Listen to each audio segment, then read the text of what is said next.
Nothing like a little panic to start your day. Nancy Pelosi is happy to oblige. She's now called for an independent investigation into Trump's campaign collusion dealing with Russia. She did that immediately after Special Counsel Robert Mueller unsealed indictments for campaign operatives Paul Manafort and Rick Gates. Both of them have now turned themselves into the authorities and have checked out on $10 million and $5 million in bail respectively. Guess Mueller's investigation is not producing the results Pelosi had hoped for. Democrats are going to get nailed in it too. In a stunning turn of events yesterday, Tony Podesta resigned from the Podesta Group. He handed control over to longtime firm CEO Kimberly Fritz. Fritz and a senior group of the Podesta team will be launching a new firm in the next 1 or 2 days. It's all connected to Russia too. It's evidently been in the works for several months. Reminds me a lot of Acorn. These guys knew this was coming and they were preparing for it. And similarly, Pelosi knew as well. She's desperate to get the spotlight back on Trump and off Podesta,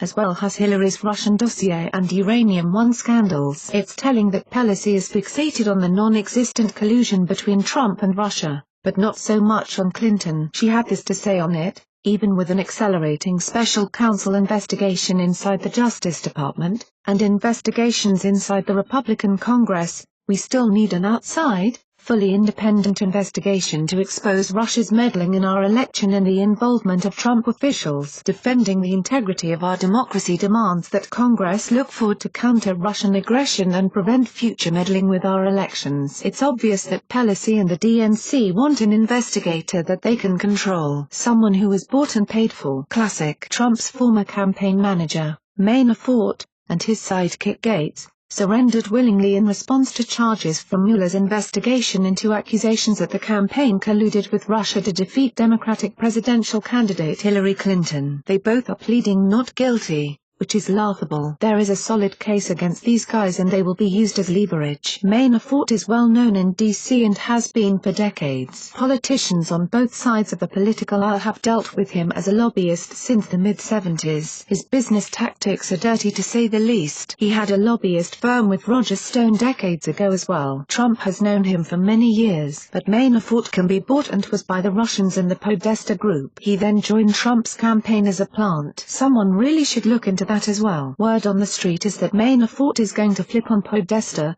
instead of Trump, but who knows? This is just the beginning of legal wrangling on all this, and many more will be charged before Mueller is through. According to Tucker Carlson, this is a DC lobbyist crackdown now. I welcome that. It's long overdue, but we should all watch Mueller, because he should be investigating Clinton too, and he has a severe conflict of interest there. Perhaps a second special counsel on that case is warranted.